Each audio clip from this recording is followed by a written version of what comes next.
Welcome everyone to our Customer Success Leadership Webinar Series. So I'm Mark Stoddard. I'm the VP of Sales and Marketing here at ClientSuccess. We have a few folks that are going to join us on the webinar today. Most importantly, our guest of honor, Star Hofer, the VP of Customer Success at eCompliance. Star, can you hear us okay? I can, yes. All right, very good. Can everybody else do the same thing you did with me real quick and just post into the chat pane that you can hear Star, so we make sure audio works. Looks like we're good there, perfect. And we also, for those of you who are regulars to our webinars, you'll be familiar with Dave Blake, our founder and CEO here at ClientSuccess. He's gonna join us. There he is on the video, smiling.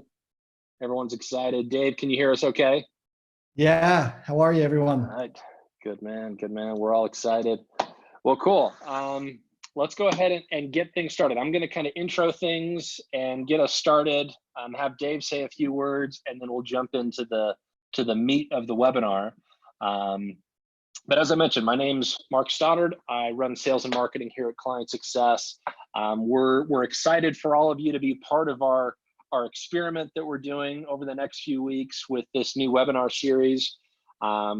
Dave and I were having a conversation earlier this week about what can we be doing? What can we be doing to help the market during these interesting times that are going on right now? And we thought one of the best things we can do is try to just get the market together, get the industry together a few times over the next few weeks and share content, share best practices, share ideas. So this is our small effort to try to help everybody out there to get through the next few months. Before I jump into that, for those of you that aren't very familiar with ClientSuccess, we are a customer success growth platform. So we help you to not only keep your customers, but also to grow their customers. And one of the things that we also help a lot of companies to do, which is especially important, is to really nail down your processes, your systems, and your collaboration so that your team can work really well in a remote work environment like pretty much all of us have now been forced into over the foreseeable future. So if you want to have a discussion around that, happy to talk through about that. Please reach out to me directly or tweet us at ClientSuccess. Happy to have a discussion around that. Let me switch gears a little bit. I'll have Dave kind of jump in and give an intro to everybody, and then we'll go from there. Hey, everyone. Thanks for joining us today. We are thrilled to have you. I think the first thing that we wanted to share is just to be safe. We know that we're going through some crazy times right now, but it's been awesome to see how the customer success community has come together, that we shared the love and are binding together to help each other and help our customers, help our prospects, and help each other. So we're thrilled to have you. We hope that you and your family are safe, you're adjusting to the new normal, and that you reach out anytime if we can be of help. We also want to show off our new t-shirt, You Land, We Expand. We're going to release some cool t-shirts over the next little while. If you want one of these, send an email to sales@clientsuccess.com, and if you get a demo of our product, we'll ship you out one of these cool shirts. And last but not least, we're so excited to have Star with us. Star is a phenomenal thought leader. She's a great customer success leader out there. Great example of thought leadership, of execution, and customer love. She's also a good friend of our company, ClientSuccess, and we're thrilled that you have the opportunity to hear from Star today, as well as some other great leaders over the coming weeks. So we hope that you join us every Tuesday and Thursday at this same time. And we want these to be interactive, and we want it to feel like we're in a fireside chat, if you will, where you'll have each of our guests who will share great insights. But we hope that in the chat and in the Q&A that you'll participate, ask questions, and we'll try to make it as personable as possible. So thanks for joining us. We're grateful for this great community. We want you to know that ClientSuccess is a partner for you. If we can help in any way, let us know. And with that, I'll turn it back over to Mark and Star. Awesome. Thanks, Dave. Really appreciate it. So yeah, as Dave mentioned, we're excited to be hosting this. And when we had this idea to host this webinar series, we started to think through who are the people that we wanted to join us. And we were really excited that, Star was at the top of that list. We'd been trying to figure out how do we get schedules and things aligned, and to have Star work with us on a webinar. So glad we could have you on to help us host the first one. And so for those of you that aren't aware, so Star runs customer success at a company called eCompliance, based in Toronto, correct? Is that right? That's correct. Awesome. So they're based in Toronto, and I'll have you maybe tell a little bit more about what eCompliance does, and especially what you guys are doing to help during the kind of the COVID-19 epidemic of everything that's going on. As well as, there's a bunch of great stuff that Star does. She's an ultra marathoner in addition to everything else she does. And just welcome. Thanks for joining us, Star. Oh, thanks for the kind welcome. And welcome to what looks like a lot of people from all over the world. So it's amazing to see how widespread we are on this webinar today. eCompliance, we're a health and safety software company, and so it's an important time today to ensure that all of the workers that's out there that are still participating, especially the construction industry, is operating safely. At the end of the day, COVID-19 does have some fatalities that's happening, but every day in the workforce that happens, and it's the norm. So our company is out there to prevent as many workplace incidents as possible. If you are looking for any materials related to COVID, the help from videos or just materials, feel free to check out our website. It's all free to go grab it and use it as you can. Cool. But I'm pretty excited today to jump into a topic that's near and dear to my heart, Nice. relationships with customers. Well, cool. So yeah, me too. So let's jump into things. And so the topic that we'll talk around, and as Dave mentioned, we'll keep this is light, that we won't have a ton of slides. We're going to have a few slides that Star can use to kind of introduce the concept of how to measure the strength of your customer relationships and what they're doing at eCompliance. And then we'll plan on making sure we just have a bunch of Q&A so we can have a good discussion. Does that sound good? Cool. So should I go to this slide here? Yes, please. It's story time. So when we first start thinking about what are our biggest risks to our business, we did a lot of analysis on our churns. And when we looked at our overall churns, we realized that the #1 contributing factor to our churns was a loss of champion. So which means that a champion had left an organization, exposing us to quite a bit of risk.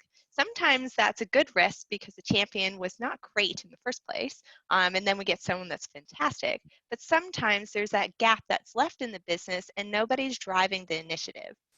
So that was one of the contributing factors we looked at, going, wow, okay, we're losing our champions.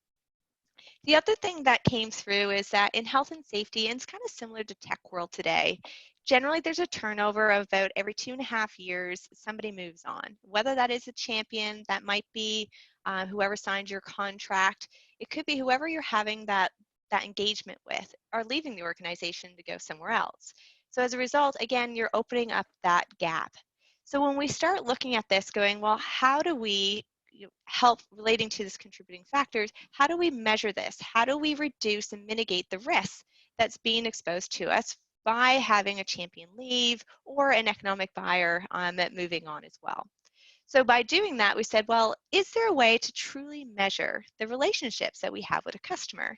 And oftentimes we can overcomplicate things and find ways of going, no, we really can't. But I couldn't settle on that. It was like, there has to be a very simplistic way. So probably about, I think it was August of 2018, myself and the co-owner of the company sat down and we start brainstorming all the different ways in which we could potentially measure the relationship of a customer. And that whiteboard was full of all the different ideas. At the end of the day, there was about 9 or 10 different levers that was on there that were like, okay, this is a good start. So we documented it and then we let it sit for a good month or two. And then we let it sit, we came back and we started the brainstorming exercise all over again, going, okay, so now we have these levers. Then we start doing scenarios. So we'd write down different scenarios and ask ourselves, why or how? And what's the impact? Does this actually make a difference? And so one of the levers was, do we reach out or do we know who the individual is? Something very simple. Do we know who that economic buyer is? Are they actually still with the company? And so we just kept going through different levers and different metrics to try to see if that's something that actually would make a difference. At the end of the day, we narrowed it all the way down to 2 key metrics. And the key metrics that we narrowed it down to was something called the depth and then the strength. So the first thing that we looked at is with the depth, going, okay, in an organization, we determined that you need to have a relationship with whoever the economic buyer is. That's that person that signs the contract. For us in our business, that's important to know that they see the value in the software. The second one that we realized was quite important is the champion. That's that cheerleader that's in the organization that's shouting from the rooftop of how awesome it is, much like I am for ClientSuccess. So I'm the champion. Then there's a power user. That power user is the one that's also out, but they're the frontline workers. They're the ones that are using and contributing to the software every day, and they're the ones that are influencers at their level. So we ensured that we looked at it from a 3-level deep. Do we have the economic buyer? Do we have a champion? And do we have a power user? So in this particular case, say jump to the next slide, because I know you speak to go us a ahead. little bit on that. I'll go on there. So 1 sec. There we go. So for the depth, the economic buyer, so if I use ClientSuccess as an example, if I am the economic buyer, I'm the one that's signed, then I could be going, all right, well, is there a relationship there? Going, okay, yes, I know who that contact is. The next one could be a champion. Now, in some cases, you might double up. I might be the economic buyer and the champion. But say I had a director of client success or customer success, they could be that champion that's owning the product. A power user could be, for example, a CSM. So when Dave or Jaren, who is our CSM, is reaching out to us, they're interacting on an economic buyer perspective, a champion perspective, and a power user perspective. So we have those 3 different relationships. So in the event I lost the champion, I still have 2 other relationships I can lean on. If I lost the economic buyer, then I still have 2 other relationships to lean on. So instead of always just being stuck with one relationship and just establishing and building a relationship with one individual in the organization, I now have 2 others that can help me navigate through the change within that organization. So how we decided to measure that is we just did some simple math. It's out of 3. Going, if I look at all my accounts across our portfolio and say that's about 500, going, of those 500, how many do we have relationships or even a contact at all these 3 different levels? So when we first start doing this, going, all right, let's measure this, let's find out how we're sitting, we realized we had less, or 50% of our business was at risk, that we did not have these 3 different relationships. So we realized we had a lot of work that needed to be done. Then once we looked at the depth, then we said, all right, well, that's great that I had contacts, but are they still there? How do I make sure that we're having engaging and great conversations with these 3 different levels? So that's where a lot of us today, and it's probably where the bread and butter is for a lot of us that are in customer success or success management on the call today, is these are all the engagements that we're having with these type of contacts or contact types. So are we actually reaching out and having engaging conversations with an economic buyer? That could be your EBRs, it could be a business review, it could be a social, same with your champion, same with your power user. So whatever your comm plan might be for your segmentation, are you having meaningful conversations with each one of these different contacts? The way we do this is that we have a specific communication strategy we use, and we use the minimum of that to go, okay, when was the last time we may have had a conversation with the economic buyer based on our segmentation? So one example of that could be, all right, you're an enterprise, your enterprise customer, your economic buyer might be, in this particular case, a VP or a C-suite level.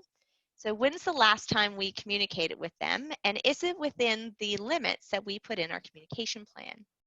The same thing goes for a champion, the same thing for a power user. If I look at a different segmentation, say the SMB, your economic buyer might be the CEO of the organization, your champion could be a manager, and your power user could be reception. in some cases. So you're gearing your communication strategy based on your segment, but you're also aligning it with that contact type. So what we did is, do you have different communicate, like what are the messages that you might send to the C-level versus the power user? Do you have different messages, different playbooks? Like, how do you guys think about that? so for us, we actually don't even look at it from an email perspective. It's actually having a physical conversation. Gotcha. So Okay. so having that touch, much like this, or a phone call with them is what would actually be measured. An email is very hard to track. You'd have to see whether, you know, you have interactions back and forth in order to measure it, but there's a lot of false positives that can come out from that. So we measure it directly by having a physical conversation with somebody, whether that's an in-person meeting or a phone call. Gotcha. Okay, cool. Very good. Keep So going. we measure that, again, very simplistic math of going at a 3. Going, okay, for that economic buyer, are we reaching out with them within the time limits that we have set correctly? 1 or 0. Same thing with power users, same thing with the champion. So then when we started going, all right, well, what's our starting point? Then what we said, all right, well, where are we at? We realized we were only at 33%. So if we had 50% of our business at risk, we also didn't have very strong relationships with those that we did have in the first place.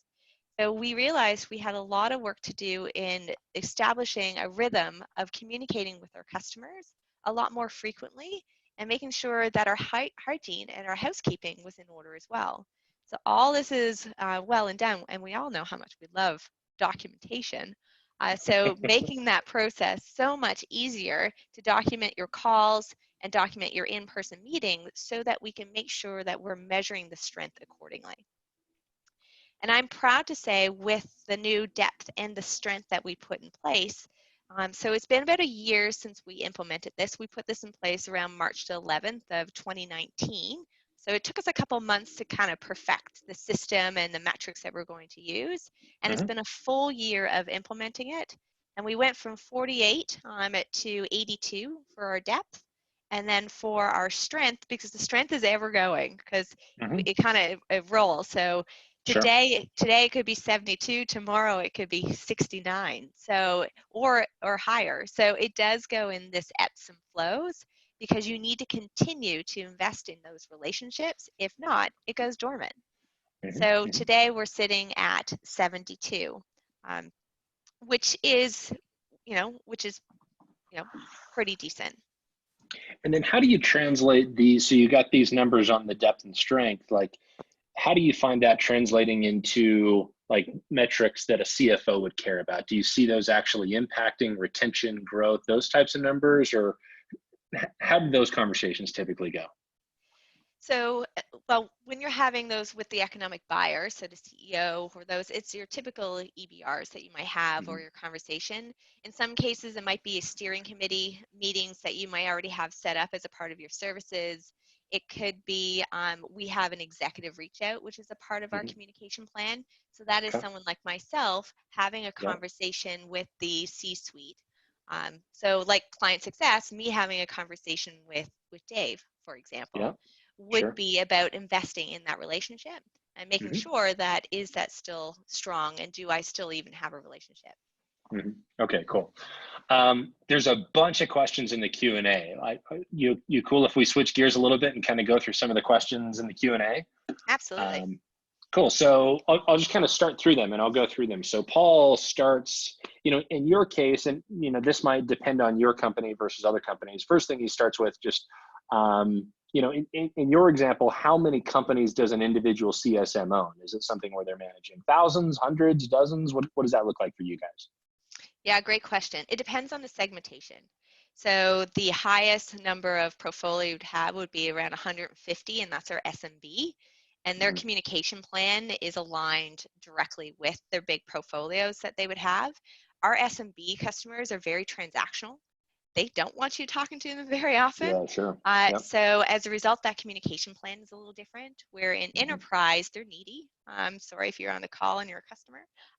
You are needy. And so as a result, you do have a lot more interactions and communication. So it is a little different of what that comp plan would be. Yeah, and one of the things, Paul, that we see here at ClientSuccess is what a lot of companies will do is they'll think about the annual contract value of what a CSM manages. And kind of depending on the market and the maturity of the company, I see that ranging anywhere from 1.5 million to 2.5 million a year in terms of annual contract value. So if you have a CSM who manages $2 million in a book of business, you kind of just in your business, you see what that makes up. So if your average customer value is 10 grand, you add that up. If your average customer value is 100 grand, you might have somebody who manages 15 to 20 accounts. But usually that's where we see kind of that start, and then you kind of break down the number of customers from there. He also asks kind of, how do you measure strength? Do you do regular CSAT surveys? Do you measure on key events, such as like when they're implemented, when they create a ticket? Like, does that factor into the strength, or is that somewhere else? No, so I'm just going to take a step back to the first question just to fully answer it. For the enterprise, generally it's under 30, 30 to 35 is the number of accounts. And Mark, just to the same point, most of ours are around the 1.5 million-ish range as well. Gotcha. Just because it's not the dollar value that's limiting, it's the number of accounts that's limiting. Yep. Because we're human and there's only so much that we can remember and manage and juggle all at the same time. Yep. So that sweet spot for us mathematically has been around the 1.5 million, but really we watched how many accounts someone might have assigned to them, whether they're in the SMB, mid-market, or enterprise. Gotcha. Very good. But going back to your second half of that question is, what is included in strength? We really, we do have all the other ones, like we do CSATs and all these other type of engagements, but we don't include them into the overall strength. We only use the strength of, did we have a physical engagement? And then with the physical engagement, you can log the pulse of that call. And that goes a long way. And so for those of you that use ClientSuccess, you're aware that you're able to log the different pulse. So it's your sentiment of how that call went. And so you can kind of really get like boots on the ground of that call. So say you did have a call with a customer, 10 times in the last month, and they've been great, but then they've progressively been getting worse. You could see how that change has happened over time.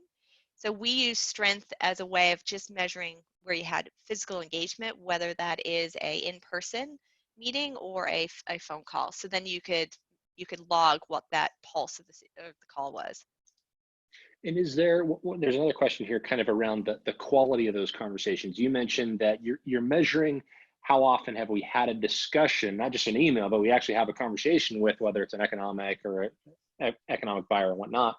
How do you measure the quality of those? How do you actually say that call that we had with the economic buyer actually drove business impact and wasn't just a catch up, how's the family?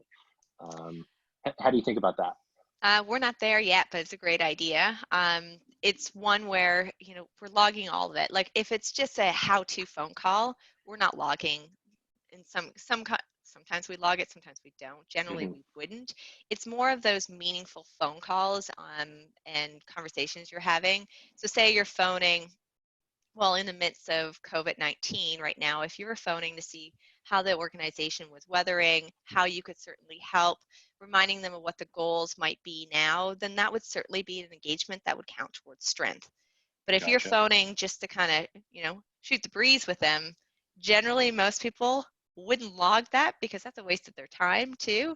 And so it's, we're thinking of the mindset of a CSM. We all know CSMs love to document and to put all that in there. So no sarcasm. Got to think of none whatsoever. It's all about the habitual side of things as well. So most people would like to document the stuff that are important. And so as a result, then it's easier to kind of pull that data out. And do you think you need to have, in your case, do you say there needs to be separate conversations with all three of these buyers, or is it okay for us to have an EBR or a QBR where they're all on the call together? How do you think about that?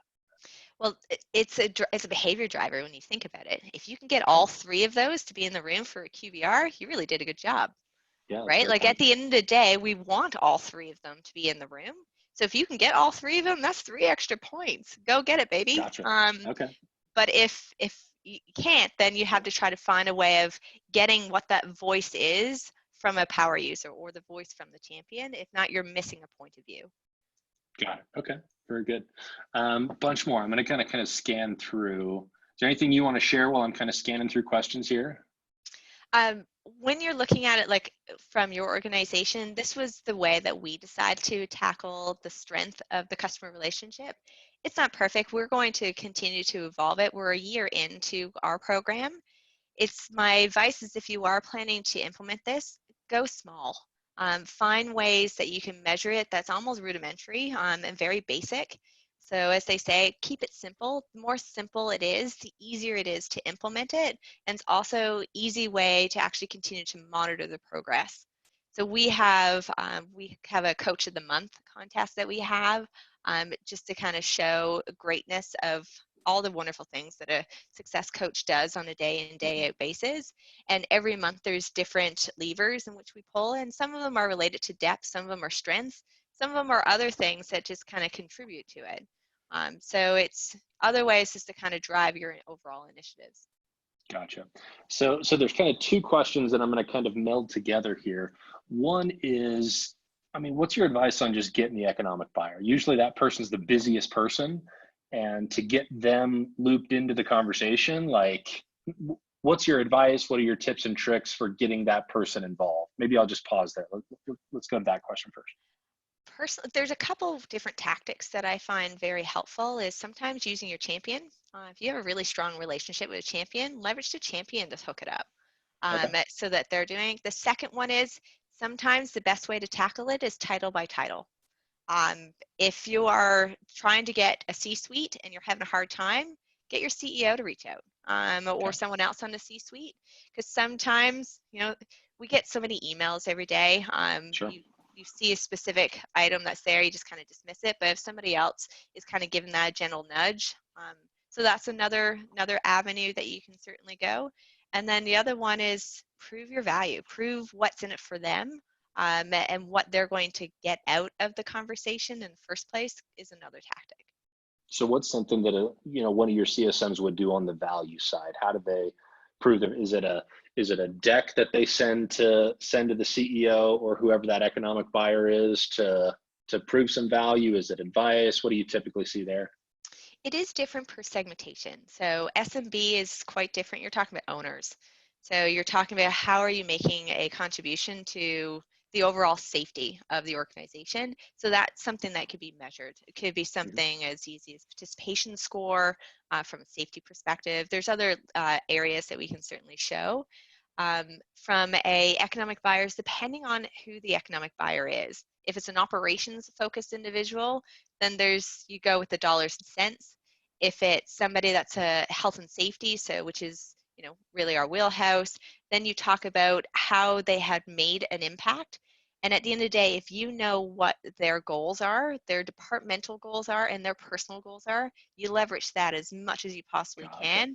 Go, hey, for one example is something called lost time, which is where a worker is no longer able to come to work because something might have happened on the work site. So if you had a reduction in that and they've been implemented for a year, that's an easy one to start having a conversation with. So different things like that. It all depends. Every business is different. So I think it all depends on finding out what is that key thing that they really want to know. Gotcha. Very good. So can you talk to a little bit more about the data, and perhaps, I guess the question here is, can you dig into the data to identify the metrics and levers to discover that losing your champion was the top reason? So I think you started this with, we knew that losing a champion was our top churn reason. How did you get there? What was the data? What were the conversations internally that led to you making that realization? So one of the things that we do a root cause analysis of every customer that we lose on a monthly basis. And so with that, we first had a root, because we're a safety company, there's root causes and contributing factors. Yeah, good point. So we had root causes of churn initially. But then we did some analysis at the end of 2018 and realized that we had a big gap of contributing factors. we talked just about root causes, and root causes is generally people, technology, or process, right? So it's not really Sure. given you true details. So we decided to come up with a contributing factors list. And because the root causes and now contributing factors is something we were communicating to our board on a regular basis, it was something we had bird's eye view on. So with the contributing factors, we just brainstormed all the different reasons of why we've lost the customers within a certain period of time to come up with all these contributing factors and added a few other ones. And then we just went back and retroed all of those different customers and then looked at the data. And then when we looked at the data, we realized what that, what our number one contributing factor was. And then from there, how do you mitigate it? Okay, very good. Another question is kind of around weighting. So right now it looks like you've got kind of economic champion, power user, 3 out of 3 in the strength.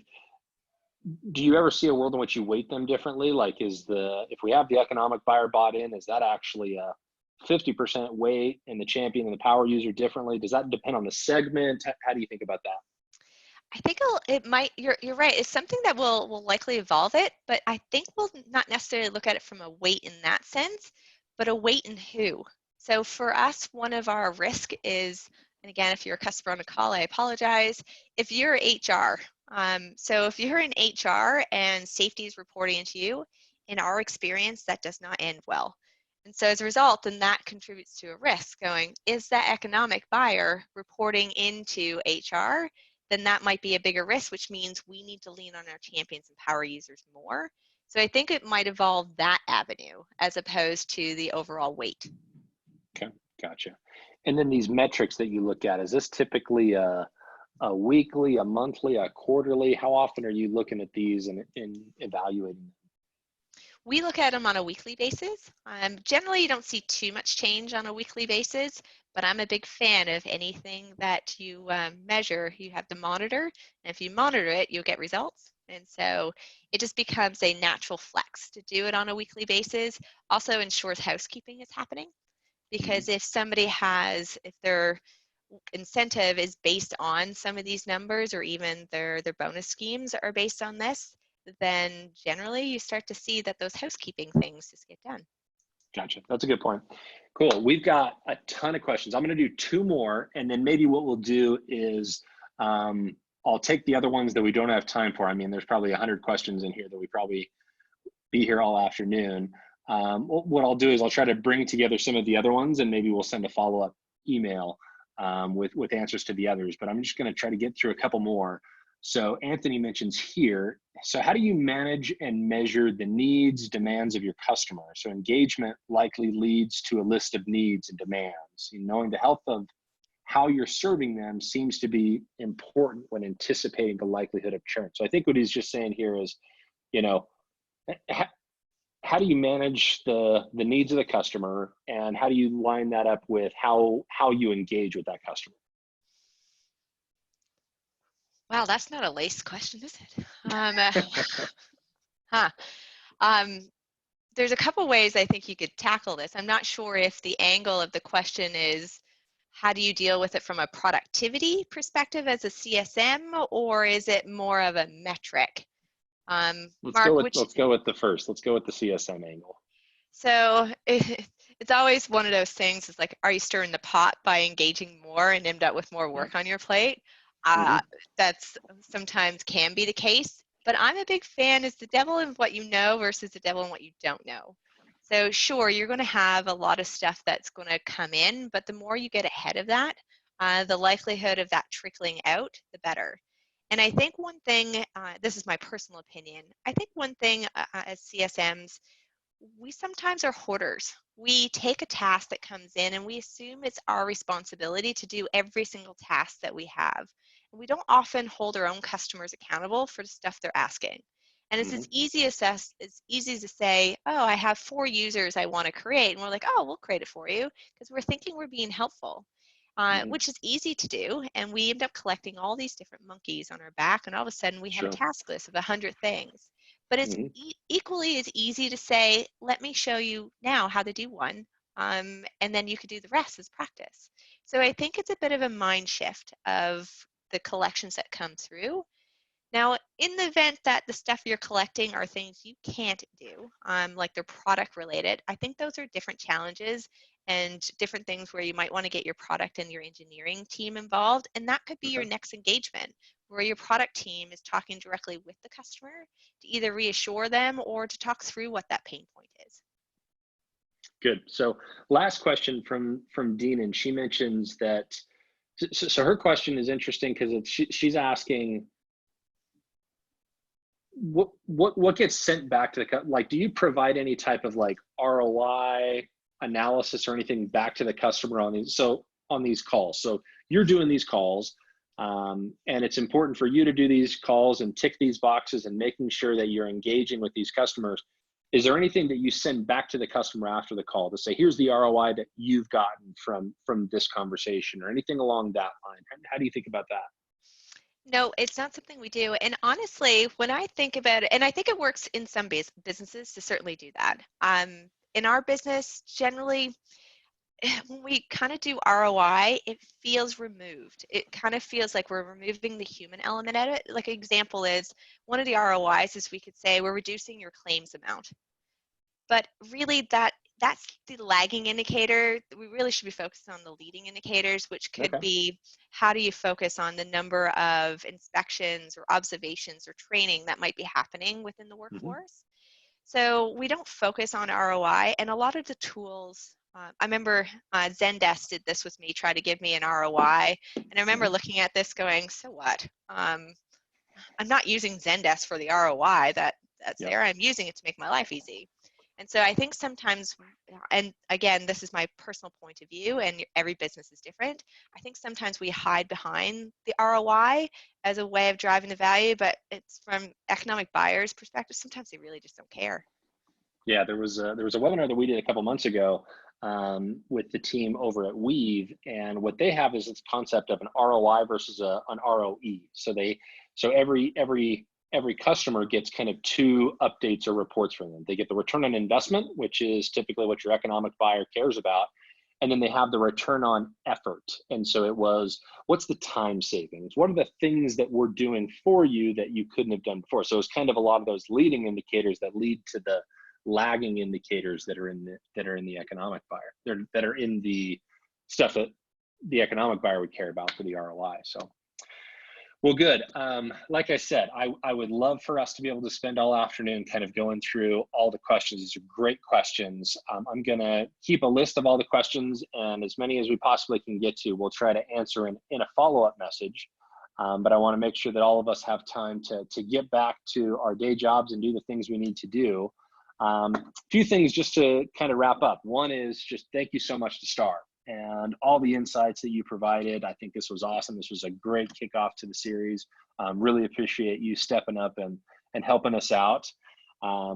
And also really excited for the future attendees that we have. So on Thursday, you see our next one at the same time. We're going to be talking to Miranda from Swiftly. And so she has a bunch of really cool insights that she's going to share with us on Thursday.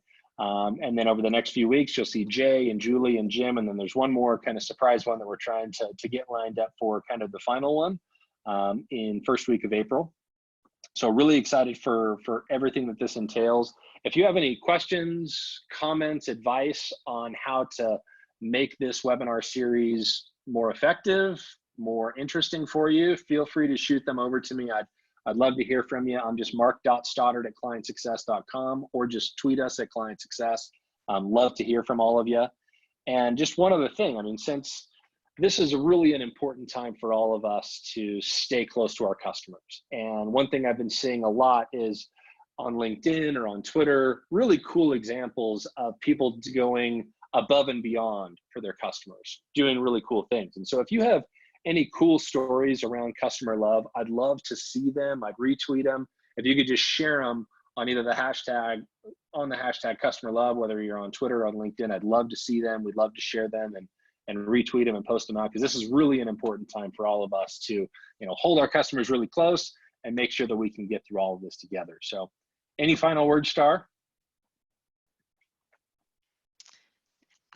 No, just I love the concept of customer love. it's a great way of sharing the love internally as well. So if you do get great positive feedback from your customers, make sure you share that internally too. Yeah, for sure, for sure. We have a Slack channel here at ClientSuccess that just kind of we post out good stories from customers, and so that's very good. Well, cool. We'll leave it there. Again, really appreciate everyone's help, and we'll look forward to seeing you on the next webinar. So thanks, everybody.